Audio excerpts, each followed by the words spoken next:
뉴욕 증시 5분 브리핑입니다. 뉴욕 3대 지수는 혼조세로 마감을 했습니다. 상하락 종목들은 하락 종목들이 6대4 정도 비율로 우위로 마감했고, 오늘 발표했던 미국의 개인 소비 지출 PCE 지표가 예상치에 부합하긴 했지만 계속 상승하고 있죠. 지금 사실 연준이 2%대 물가를 최종적으로 목표로 하고 있는데, 물가가 조금씩 올라가는 점은 금리에 대한 부담감이 생길 수밖에 없다. 자, 여러분들, 이번 주 발표했던 미국의 경제 지표 중에서 소비 지출 PCE, 그리고 CPI, 소비자 물가 지수, 그리고 PPI, 생산자 물가 지수, 간단하게 설명드리면은 생산자, 만드는 사람들이 예상했던 시장에 대한 물가, 소비자 물가, 사람들이 실제로 생각하는 소비자들의 이런 물가 지수, 그리고 판매가 된 지수, 이렇게 생각하시면 될 것 같아요. 이 지수를 우리가 왜 보느냐?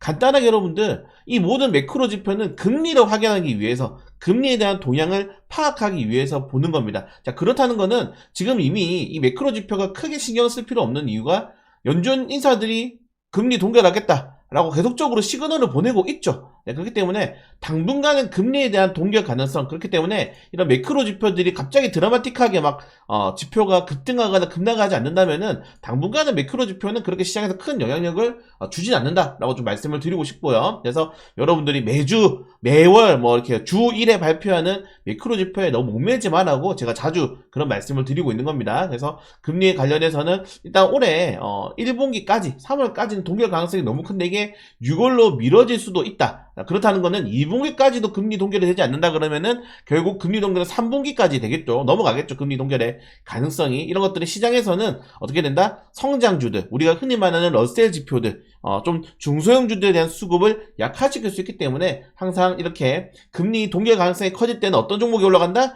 대형주가 올라갑니다. 오늘도 빅테크 종목들이 그렇게 나쁘지 않은 모습을 보여줬고, 자, 이번 주 여러분들 엔비디아가 계속 강한데, 엔비디아 같은 경우에는 주당 6.94%, 애플도 많이 올랐죠. 마이크로소프트, 아마존, 구글 같은 경우에는 좀 부침이 있었고, 메타 같은 경우에는 22개월의 연속 상승이 나왔습니다. 테슬라 같은 경우에는 이번 주 초반에는 좀 조정이 나왔다가 그래도 목요일날, 금요일날 나쁘지 않은 모습을 좀 보여주면서 어느 정도 회복을 했는데, 자, 중요한 점은 엔비디아 같은 경우에는 월가의 모든 전문가들이 목표가를 내리지가 않고 있어요. 그게 중요한 겁니다. 우리가 흔히 말하는 가이던스, 앞으로 어떻게 될 것이냐가 좀 미국에서는 가장 중요한데, 미국 엔비디아 같은 경우에는 최근에 은행 같은 경우에는 뱅크 오브 아메리카라든가 JP 모건도 그렇고 모건 스탠리도 목표가를 계속 올리고 있고, 그리고 다른 월가의 전문가들도 엔비디아는 여전히 견고할 것이다 라는 전문가들 의견이 지배적이다. 여러분들, 엔비디아가 견고하다는 것은 결국 인공지능 AI에 대한 수요는 여전히 시장에서 주요 테마로 움직일 가능성이 좀 높다는 점들을 확인하시면 좋을 것 같습니다. 자, 오늘 좀 재밌었던 게 워렌 버핏 해서웨이의 포트폴리오가 나왔고, 그리고 엔비디아도 관련된 내용들, 투자 이 포트폴리오가 나오면서 종목들이 좀 엇갈렸는데, 이렇게 좀 생각하시면 될 것 같아요. 이미지 제가 좀 찾아서 올려드렸는데, 보시는 것처럼 네비우스 그룹이랑 이 위라이더, 이 자율주행 중국 기업입니다. 에 대한 투자를 확대했고, 그리고 서브 로보틱스, 그리고 사운드와스에 대한 지분을 전량 매도하게 되면서 두 종목들의 좀 주가가 많이 엇갈렸죠. 그래서 위라이더라든가 83%대, 이게 지금 싼 주식도 아니에요, 여러분들. 32달러짜리 주식입니다. 싼 주식도 아닌데 좀 많이 올랐다는 점들. 그리고 네비우스 같은 경우는 알고 있었죠. 원래 엔비디아가 지속적으로 투자하는 기업이었다. 근데 사운드하우스에 대해서 지분을 전량 매도를 해버렸습니다. 그래서 사우스하운드에 대한 투자에 대한 메리트가 좀 많이 떨어진 건가라고 생각이 되는데, 이거 이제 AI 음성 서비스 관련된 회사거든요. 그래서 그런 관련된 사업들이 좀 메리트가 없다고 생각한 건지 모르겠지만, 일단은 지분은 전량 매도했고, 서브 로보틱스도 최근에 분위기 굉장히 좋았죠. 로봇 관련주로. 근데 지분 전량 매도 나오면서 이렇게 급락이 나왔다. 물론 39%대 하락이 나왔습니다. 그래서 로봇주를 투자를 안 하는 게 아니고 이렇게 업종을 계속적으로 변경하면서 대응하고 있는 것 같다. 위라이더도 사실은 여러분들, 라이더가 제가 로봇이랑 선박이 이제 다 들어간다고 말씀을 드리잖아요. 그래서 라이더 제품에 대한 이런 투자를 한다는 거는 결국 자율주행 쪽에 힘을 좀 실는다라고 좀 생각하셔도 괜찮을 것 같습니다.